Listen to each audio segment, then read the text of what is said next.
Hello everyone, this is Goosebumps Godzilla. I just want to apologize so much for not uploading, consistently in the last couple of days. I do have a different theory for that. The point of this video is not to, just apologize, but I just want to let you guys know that I'm so sorry about not uploading in like 5 days, but I hope this video really makes up for it. And that video is discovering the true origins of the Horrorland horrors. So without further ado, let's get into this theory for today. Okay, so the Horrorland horrors are basically the employees to the horror amusement park called Horrorland. And most of the books, they have their goal as just, monsters. They are real monsters who just like to scare the visitors to Horrorland. That's pretty much all they ever do in the books. They're really cool, don't get me wrong, they're really cool, but that's all they pretty much do is, try to scare the visitors there. In some of the other books, they do try to, lock up the main protagonist in Horrorland. They do some other stuff, but for the most part, they just like to scare people. But they never actually reveal, though, in the Horrorland books, the origins to, the Horrorland horrors. All they really say is that they're monsters that work there, and that's pretty much all they say about it.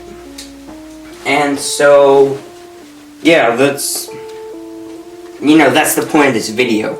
I'm going to try to figure out the origins of the Horrorland horrors, but you might be asking yourself if you know what I'm thinking about, or what I just read actually today that really surprised me, is that according to Welcome to Horrorland, a survival guide, the Horrorland horrors came out of a radioactive slime that was cursed by a witch.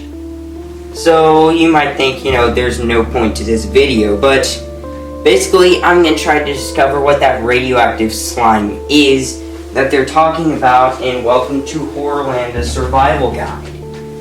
Like, what is this slime? And also try to answer a few questions made by this possible origin to the Horrorland horrors. The first thing is that in One Day at Horrorland is revealed that Horrorland is basically this place that monsters film the people getting scared, and it's basically on TV for other monsters to see, who most likely are probably the same kind as the Horrorland horrors as revealed in the Goosebumps television episode, but the TV series is not official Goosebumps book universe canon, so I'll take that with a grain of salt, but it still makes sense that the people, or the monsters I should say, watching the Horrorland TV show on One Day at Horrorland would be the same kind as the monsters in One Day at Horrorland. So it would make sense for them all to come out of this one puddle. I mean, why put it on TV? All those people would just be working at Horrorland and be in the same area. How could they be scattered across the globe that they have to watch it on television? Also, further evidence is the fact that how could all these monsters come out of this radioactive slime that was cursed by a witch? I understand it was cursed by a witch, but they all can't come out of this one puddle. I mean, in Horrorland alone, not counting all the other of their kind scattered throughout the not the universe, but the Earth, it's just, a lot. In order to maintain an amusement park, that would use probably a lot of horror. So how come they just keep coming out of this one, as described by Goosebumps Wiki, to be a puddle? I don't actually own the Welcome to Horrorland Survival Guide. I was just doing research on the Horrorland horrors today, and that's where I found this section on Goosebumps Wiki if you want to check it out. So anyway, it's just kind of strange how they could be scattered across the world. They all came from this one puddle. It's also strange that there's so many that came out. So this has to be some really special radioactive slime that was cursed by a witch. And so I'm probably saying that the Horrorland horrors didn't just come out from any radioactive slime, but I think it's monster blood. Because, first off, it's green, which is pretty much the colors of the horrors in most of the books. But also, if you want to discount the purple horrors, like in the Return to Horrorland ones, is discount the right word? You know, acknowledge, I think is a better word. I don't know. So, if you want to acknowledge the purple horrors, though, in Return to Horrorland, also could have been another radioactive puddle. That could have been the purple peanut butter, which is pretty much almost similar to monster blood. And actually, in the appearance for the purple peanut butter, it did show a monster blood can in the book. So, the purple peanut butter and the monster blood can be very close together, it seems like. So, you know, it is a possibility, and that's how the Horrorland horrors were formed. And also, monster blood was cursed by a witch in the third Goosebumps book, Monster Blood. So, you know, it pretty much matches up with the origin to, you know, the Horrorland horrors in the Welcome to Horrorland, a survival guide. Also, further evidence is the cover art to Return to Horrorland. So, the Horrorland horror in this scene is holding out an ice cream cone that has monster blood all over it. Also, in this book, it does feature a cameo of, I would say, monster blood. I don't know if they actually show it in the cameo that they have, but Cuddles the hamster is sort of in there as well, which is pretty cool. That's probably my favorite part about this book. I don't really like Return to Horrorland that much. But you can see in this cover art they have like a monster blood-like substance, and it had a cameo in Return to Horrorland, which links this together. So far I have the evidence that it's the same color, and, you know, the same color as the Horrorland horrors, and also it seems to have appeared in the Return to Horrorland cover. But also there's further evidence to this from my disagreements about the origins to the Horrorland horrors that I mentioned earlier. So it says that it was a radioactive slime puddle that was cursed by a witch. And, you know, earlier I was talking about how it seems impossible that all the horrors came out of this one little puddle. But monster blood is a substance that grows and grows and grows and grows. And so the supply basically would never end. And so that's why we have so many Horrorland horrors in Return to Horrorland and the Horrorland books and how they're scattered across the globe.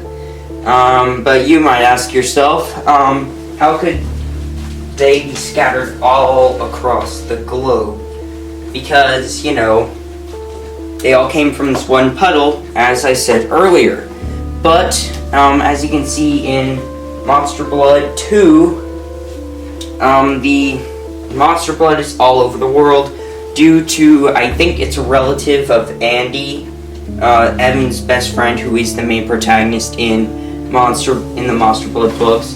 Basically, his friend, whose name is Andy, her relatives, I think, gave her a can of monster blood that came from Europe. So this could possibly mean that these monster blood horrors just came out of those, you could say, how do I say this?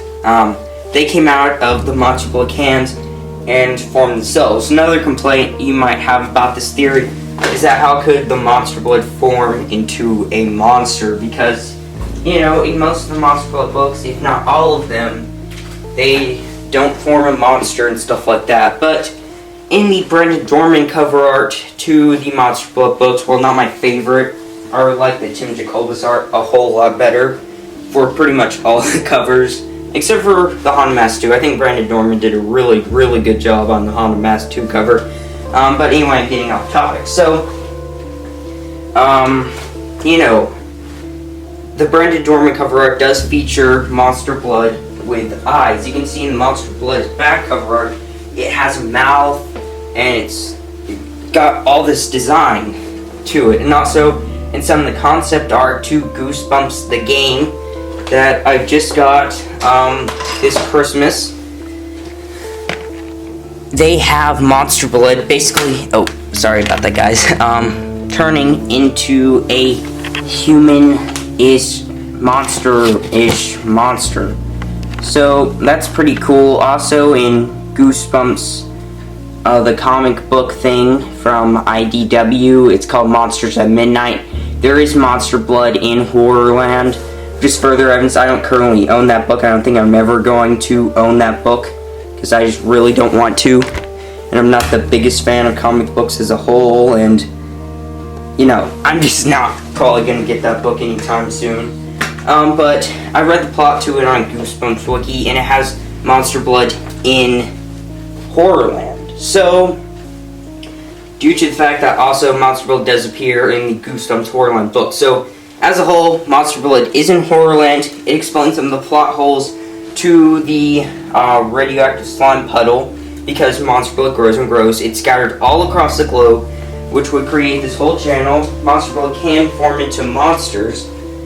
And so, also they are the same color as the Horrorland horrors, and the purple peanut butter could be the purple horrors that we see in Return to Horrorland. But anyway, guys, that's the end of my video. I hope you enjoyed, and comment down below what you think about this theory.